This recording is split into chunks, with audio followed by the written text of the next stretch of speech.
नमस्कार। मैं हूं अंकुर। आप देख रहे हैं सत्येंद्र का खास कार्यक्रम सवाल शीतल पिसिंग से। शीतल पिसिंग इस शो में खबर का पोस्टमार्टम करते हैं और अपने बेबाक और बेधड़क अंदाज में खबर की परतें उधेड़ते हैं। आज का मुद्दा बहुत ही ज्वलंत है, जिसकी बहुत चर्चा हो रही है और चर्चा हो रही है टीवी मीडिया में। वो है तथाकथित भारत पाकिस्तान के तथाकथित युद्ध की खबरों के। टीवी मीडिया पर ऐसी ऐसी खबरें चल रही हैं कि भारत पाकिस्तान में घुस चुका है, रफाल विमान ऊपर जा चुका है, लाशें बिक चुकी हैं, पाकिस्तानी सेना वापस भाग चुकी है। ऐसी ऐसी खबरें हैं, युद्ध के बाद जो नतीजा हो सकता है वो तक नतीजा बताया जा चुका है। इसके अलावा बीजेपी के नेता भी इसमें सहयोग कर रहे हैं। वो भी अपने ट्विटर हैंडल से लगातार ऐसे ट्वीट कर रहे हैं कि, और जो कहते हैं कि गलत इंफॉर्मेशन फैला रहे हैं और उसमें भी पाकिस्तान की धज्जियां उड़ा दी गई है। तो बात यह है कि ये टीआरपी के लिए किया जा रहा है या इसमें कोई राजनीतिक मकसद भी है, वो भी जानेंगे। और वो हमारे इस विषय पर चर्चा करेंगे वरिष्ठ पत्रकार शीतल पी सिंह, और वो बताएंगे कि इसका समाज पर, भारत देश की जनता पर और अंतर्राष्ट्रीय स्तर पर क्या असर पड़ सकता है। शीतल सर। हाँ, दर्शकों को नमस्कार। मुझे याद आता है जब मैं बहुत छोटी उम्र में था। मैं किस क्लास में था ये तो नहीं पता, लेकिन स्कूल में था ये तो मुझे पता है। ऑब्वियसली सेकेंडरी स्कूल्स में रहा होऊंगा। 71 की लड़ाई हुई थी। मैं 59 बॉर्न हूं, तो उस समय 12 साल का रहा होऊंगा, 12-13 साल का। और 71 की लड़ाई में रेडियो से उस जमाने में चीजें इधर से उधर प्रसारित होती थी। और पाकिस्तानी रेडियो को बहुत हँसी में लिया जाता था, क्योंकि वो बताता था कि दिल्ली पहुंच गई है उनकी सेना, या इसी तरह की चीजें। मतलब ऐसा लगता था पंजाब पंजाब उन्होंने जीत लिया है और इधर कलकत्ता वगैरह पे उनका कब्जा होने वाला है। कुछ इस तरह की स्थितियां उनके रेडियो से आती थी और उसको लेके यहाँ खूब हंसी और मजाक बनते थे। स्टूडेंट्स वगैरह भी सब जोश में होते थे। उसके मेमे तो उस जमाने में नहीं बनते थे, लेकिन कार्टून वगैरह खूब छात्रों और उनके सबके बीच बनते थे। जुलूस वुलूस भी निकलते थे। युद्ध वगैरह होता है तो एक युद्धोन्माद भी साथ साथ पैदा हुआ रहता है। दूसरी ओर भारतीय खबरें आती थी कि भारतीय सेना क्या कर रही है। हो सकता है उसमें भी उस कुछ एग्जेजरेशन रहा हो, लेकिन उस जमाने में हम लोग पाकिस्तान वाली बात पे हंसते थे। ये मुझे इतना होश हवास है, 12-13 साल का मैं रहा होऊंगा, उस समय की बात है। इसके बाद हम लोगों ने पत्रकारिता में, शिक्षा में, अन्य दौर में बहुत सारी ऐसी चीजें हुई युद्ध जैसी। एकदम युद्ध तो नहीं, कारगिल हुआ, अन्य चीजें हुई। उस तब तक मीडिया में बहुत सारे परिवर्तन हो चुके थे। तकनीकी क्रांति ने अब के दौर में तो बिल्कुल ही चीजें परिवर्तित कर दी हैं। टेलीविजन है, सोशल मीडिया है, अनेक प्लेटफॉर्म है, इंटरनेट है। वो सूचना का प्रवाह बहुत तेज है। इसमें गति की लड़ाई हो रही है कि कितनी जल्दी वीडियो अपलोड हो जाए, कितनी जल्दी ट्रांसफर हो जाए। एक ऐसे दौर में हम इस समय भारत पाकिस्तान के बीच इस विवाद की बात कर रहे हैं। तो इस दौर में हमारे मीडिया ने खासकर, दुर्भाग्य से, ऐसा मुझे मतलब अपने देश के मीडिया को इस रूप में देखना सुखद नहीं लग रहा है। शर्मनाक रादर लग रहा है कि वो इस तरह की मनगढ़ंत चीजें करता है और हमारे सरकार को, विदेश मंत्रालय को, हमारे सेना को, हमारे रक्षा पूरे सिस्टम को, इसको सबको हंसी का पात्र बनाता है। दुनिया में सभी जान रहे हैं कौन चीज क्या हो रही है। आजकल छुपाना असंभव है। तो वैसे दौर में आप इस तरह की बात कर रहे हैं, ऐसे कार्यक्रम बना रहे हैं, ऐसे शीर्षक ला रहे हैं जो झूठ पर आधारित है, उत्तेजना पर आधारित है, कल्पना पर आधारित है। इससे क्या मिलता है? इससे क्या मिलेगा? क्योंकि आज जो आप गुब्बारा खड़ा कर रहे हैं, कल फट जाना है और फट रहा है। कई चैनल जो है, जैसे बताया अंकुर ने कि वो तो ये बता रहे हैं कि हमारी सेना घुस चुकी है, रफाल विमान बम गिरा रहे हैं, लोग नीचे मर रहे हैं, फलानी जगह खाली हो गया, ढिमाकी जगह कब्जा हो गया, हमने ये जीत लिया, उन्होंने हार लिया। ऐसे शीर्षक है। तो चूंकि इनमें से ज्यादातर ऐसे हैं जिनको सरकार अपने उपयोग में इस्तेमाल करती रही है प्रचार वगैरह के लिए, इसलिए इनको बंद तो नहीं कर रही है, लेकिन ये इनको चलने देना जो है हास्यास्पद है। दूसरी ओर सोशल मीडिया वगैरह पर दूसरी तरह की चीजें हैं, वहां भी एक अति है। वो एकदम एक्सट्रीम पे जाके सरकार को एकदम ऐसा एक्सपोज करने लगते हैं जिसमें वो भी मनगढ़ंत चीजें फिट कर देते हैं। गृह मंत्री का कोई इस्तीफा करा देता है, कोई रक्षा मंत्री से कुछ करा देता है, कोई फलाना ढिकाना। ये जो एक्सट्रीम्स है सूचना की, इन लोगों ने हम हमारे जैसे देश को, जो जिसकी गंभीर छवि होनी चाहिए, दुनिया की सबसे बड़ी आबादी का देश है। विकासशील देशों में उसकी अर्थव्यवस्था की साइज़ लगातार बढ़ रही है। तो ऐसे देश को ऐसी स्थिति में लाना क्या कहा जा सकता है? अभी निशिकांत दुबे एक सांसद हैं। उन्होंने साहब एक ट्वीट किया कि एक फलाना अकाउंट किसी महिला के नाम पे है, किसी महिला अभिनेत्री पाकिस्तान की बता के पता नहीं पाकिस्तान की क्या। अभिनेत्री हानिया हाँ, नहीं, आमिर। तो उनके नाम का कोई अकाउंट बना हुआ है, उसमें उन्होंने शायद पाकिस्तान के सेनाध्यक्ष की आलोचना की है इस घटना पर और कुछ कहा है, ऐसा कुछ था उसमें। उन्होंने बढ़ा दिया। बाद में वो जो अल्ट न्यूज़ वाला फैक्ट चेकर हैं जुबैर, उन्होंने चेक किया कि पता लगा कि वो अकाउंट जो है, वो अकाउंट जिस नाम से बनाया गया पाकिस्तानी अभिनेत्री के, उनका है ही नहीं। किसी शिवम यादव नाम का कोई आदमी जो किसी ट्रोल आर्मी में होगा, ऑब्वियसली किसी राइट विंग की ट्रोल आर्मी का मेंबर होगा, उसने बना रखा है अकाउंट और उससे जो मनमाना चाहे लिख रहा है। ये सब जो हास्यास्पद चीजें हो रही हैं, पाकिस्तान की तरफ से भी एक पूरा डिपार्टमेंट है, आईएसपीआर या क्या कहलाता है, वो क्लैंडस्टाइन रेडियो चलाते हैं, क्लैंडस्टाइन खबरें चलाते हैं, क्लैंडस्टाइन पोर्टल चलाते हैं, क्लैंडस्टाइन अकाउंट्स चलाते हैं। ऐसा नहीं है कि हमारे यहाँ से ही होता है। ये दुनिया में ये दुर्भाग्यपूर्ण है, लेकिन ये सब तरफ से, ये सब वहां से भी ढेर सारा इस तरह का मटेरियल आता है। बहुत सारे अकाउंट ट्विटर पे रोज हमारा गृह मंत्रालय और रक्षा मंत्रालय जो है, खासकर गृह मंत्रालय, उनको बंद बंद करा रहा है। इस अकाउंट को भी बंद कराया है जिसकी मैं चर्चा कर रहा हूँ, जिसको निशिकांत दुबे ने बताया, डाला था। तो अब ज़रूरी है नहीं है कि आप ऐसा फर्जी युद्धोन्माद पैदा करते हैं, जिससे सरकार के लिए मुश्किल हो जाए। आप अपनी सरकार को, इस सरकार के साथ इस समय इस मामले पर सारे विपक्षी दल, ये बहुत अच्छी खबर है हमारे लिए, कि देश का सारा विपक्ष और सरकार इस मामले पर, इस घटना पर एक राय है। सबने सरकार को कहा है कि जो इसमें ज़रूरी हो आप करिए, हम आपके साथ। यहाँ तक बात हो रही कि संसद का एक ज़रूरी सदन बुला के इसकी घोषणा कर दी जाए। ये एक बहुत अच्छी बात है देश के लिहाज से। लेकिन ये जो बाकी चीज़ें हैं, ये सूचना के प्रवाह में झूठ की बातें, इससे हमें क्या मिलने वाला है? हमें सिवाय इसके बदनामी के कि हमें क्या हासिल होगा?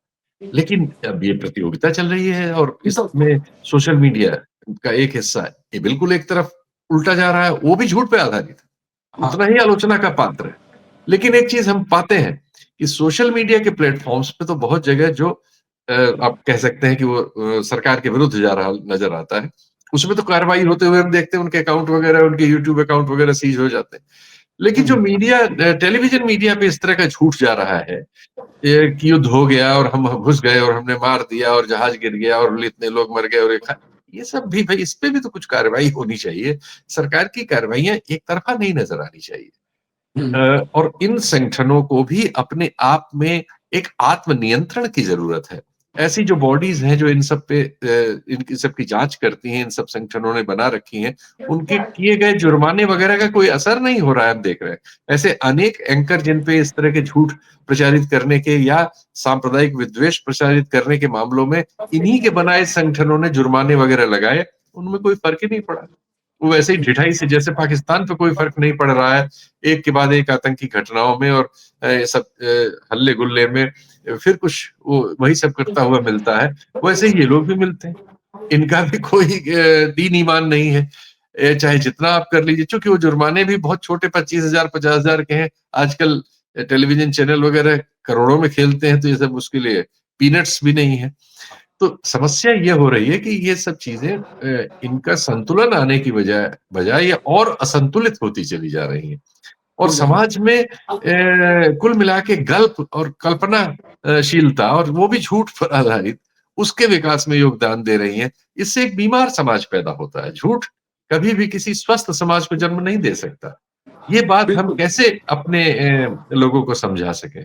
तो तुमने क्या इस बारे में, इससे सबसे एक और चीज़ हो रही है, शायद तुमने इसके बारे में कुछ जुटाई हो जानकारी, कि हमारे हाँ जो कश्मीर के निवासी हैं, देश भर में इधर-उधर जो अपना कारोबार वगैरह के लिए आते हैं, वो सब इसमें निशाने पे आ रहे हैं। जो हाँ घृणा हाँ। का वातावरण है, उनके हम्म, विरुद्ध सब जगह से हिंसा की खबरें आ रही हैं। उत्तराखंड में बहुत सारी हिंसा की खबरें आई हैं।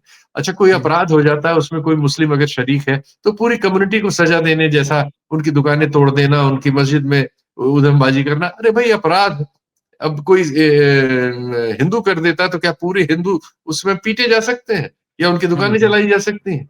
तो हम्म, किसी एक कम्युनिटी को किसी एक इंडिविजुअल के लिए सजा देने का जो प्रचलन इस सब तरह के वातावरण से पैदा हो रहा है, ये और बिल्कुल। खतरनाक है। ये और कानून व्यवस्था की स्थिति को बहुत बदतर करता चला जा रहा है। तो बिल्कुल। समाज में हिंसा का बोलबाला और फिर अनियंत्रित हिंसा का बोलबाला, ये जो स्थिति है, ये किसी भी सभ्य और विकसित होते समाज की निशानी नहीं है। ये कैसे हम अपने देशवासियों तक ये बात ले जा सकें? बिल्कुल। जो आपने कहा कि कश्मीरियों पर वो कई छात्रों पर, कई संगठन के वहाँ पर जो छुटभैया नेता टाइप वो पहुँचे, कई छात्र तो नहीं परीक्षा दे पाए, कई छात्रों ने डर-डर के परीक्षा दी और कई इलाकों में जैसा कि आपने उत्तराखंड का ज़िक्र किया, कई प्रदेशों में ऐसा हुआ जिसकी कई कई बार आलोचना भी हुई। मुख्यमंत्री खुद बोले थे कि कश्मीरियों पे आप इतना ऐसा ना करें, उनका वो दोष नहीं है। और आपने कहा कि आज नहीं तो कल ये गुब्बारा बाद में फूट जाएगा क्योंकि आप झूठ खबरें फैला रहे हैं टीवी मीडिया। तो अगर आप आज नहीं तो कल गुब्बारा फूटेगा, ये भारत समाज, भारत के लोगों पर सवाल नहीं है क्योंकि कई बार फूट चुका है गुब्बारा। या चक्रवर्ती का मामला था, कई नहीं, ऐसे मामले हैं, मैंने फूटा तुम्हें लेकिन जनता अभी भी वहीं पे है।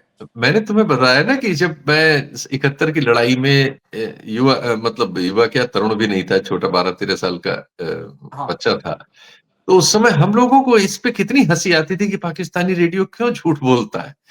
वो हार रहा है ये युद्ध, लेकिन वो क्या बता रहा है कि हम दिल्ली पहुंच गए या हरियाणा हमने पार कर लिया या पंजाब पे कब्जा कर लिया। तो ये सब झूठ कितनी देर चलता है। उसके बाद तो पता चला कि उन्होंने सरेंडर किया और उनकी करीब 1 लाख फौज ने आत्मसमर्पण किया बांग्लादेश में। तो सच्चाई तो फिर वो सामने आ गई और वो फिर सच्चाई सब जगह रिकॉर्ड्स में है। अब रिकॉर्ड में कौन मान रहा है कि पाकिस्तानी सेना दिल्ली आ गई थी? कैसे मान लेगा? तो इस तरह के किसी झूठ से सिर्फ ये हुआ कि पाकिस्तान की जो अपनी विश्वसनीयता थी वो हास्य रस में बदल गई, और वो भी मतलब घटिया किस्म के हास्य रस में, कि क्या देश है भाई ये। तो हम तो पाकिस्तान क्यों बनने की ओर बढ़ रहे हैं, मेरी ये समझ में आज तक नहीं आया कि हम हर चीज में पाकिस्तान को क्यों कॉपी करते हैं। हम हाँ, उससे अपने को क्यों मिलाते हुए हमारे मीडिया संस्थान या हमारा जो सामाजिक विमर्श है, ये उनसे क्यों, आदमी बेहतर करने की कोशिश करता है, अपने से ज्यादा बेहतर की ओर देख के उसकी तरह बनने या उसको पछाड़ने की कोशिश करता है। हम एक घटियापन से क्यों मुकाबले कर रहे हैं, ये आज तक मेरी समझ में नहीं आया। राइट विंग के लोग ये चीज क्यों नहीं समझाते अपने फॉलोअर्स को, अपने समर्थकों को, कि किसी झूठे वीडियो को, किसी झूठी खबर को, किसी झूठे थंबनेल को प्रचारित करने से हम कहीं नहीं पहुंचेंगे, सिवाय इसके कि हम पाकिस्तान की तुलना में चले जाएं। आखिरी सवाल, इससे अंतर्राष्ट्रीय स्तर पर भारत की छवि कितनी खराब मीडिया के द्वारा की जा रही है कि जैसे वो खबर प्रसारित करती है। आपने खुद कहा कि पाकिस्तान का रेडियो करता था तो हम लोग हंसते थे। तो भारत के बारे में मीडिया कैसे छवि खराब कर रही है? और आखिरी सवाल कि देश की जनता की, आम जनता को कैसे इन रिपोर्टों से बचना चाहिए या कैसे वो बच सकते हैं? देखो, दुनिया हमारे बारे में क्या सोच रही है वो हमारी मीडिया रैंकिंग बता रही है। साल दर साल जो मीडिया रैंकिंग आती है, जो दुनिया के हर देश के बारे में आती है, वो सिर्फ भारत के लिए नहीं बनती। ऐसी हाँ। संस्थाएं हैं जो सारी दुनिया की मीडिया रैंकिंग करती हैं। उसमें हम हम्म, कहा, हम हमेशा नीचे और हर साल और नीचे जा रहे हैं, हम्म, और जाएंगे ही। ये सब करेंगे तो कहां जाएंगे? हम्म, अपने मुंह से अपनी तारीफ करने से हम बड़े थोड़ी हो जाएंगे। वो तो हम्म, तब जब हमारे किसी काम से दुनिया को समझ में आए कि हमने बड़ा काम किया है, तब हम बड़े होंगे। लेकिन हम्म, हम ये सीधी-सीधी बात को समझने की जगह उल्टी-सीधी बात समझने की ओर अग्रसर हैं, तो हम कहाँ पहुँचेंगे? और हम कहाँ पहुँच रहे हैं? वो हर साल की रैंकिंग में हमें पता चल रहा है कि हम तो नीचे गड्ढे में जाते चले जा रहे हैं। बिल्कुल। और सबने वो आम जनता को कैसे इन ऐसी खबरों से बचना चाहिए? बेचारी आम जनता क्या कर सकती है ऐसे दौर में? इन साधनों पर जो इनके प्लेटफ़ॉर्म्स हैं, वो अमेरिका वगैरह से आते हैं, और उनका संचालन हमारे देश के बड़े-बड़े घराने करते हैं, और इनमें सब में बहुत रकम लगती है। तो जनता तो मतलब इससे उत्पीड़ित है एक्चुअली। इसमें ज़्यादा रोल समाज के मतलब उस हिस्से का है जो या तो सरकार के रूप में है या इंस्टीट्यूशंस के रूप में है, कोर्ट्स वगैरह का है, खुद मीडिया संस्थानों की अपनी इकाइयों का है, सबसे ज़्यादा तो उन्हीं का है, कि सबसे पहले वो अपने को दुरुस्त करें। और दुर्भाग्यपूर्ण है कि वो बिल्कुल उनके कान में जूं भी नहीं रेंग रही। बिल्कुल।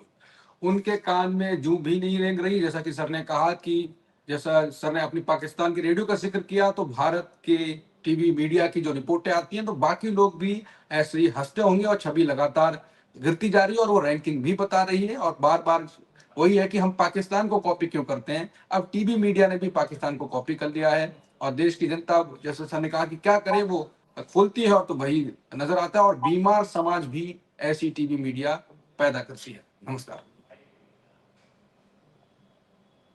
सुनो।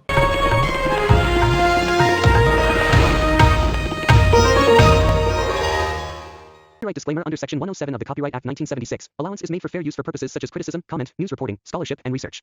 Fair use is a use permitted by copyright statute that might otherwise be infringing.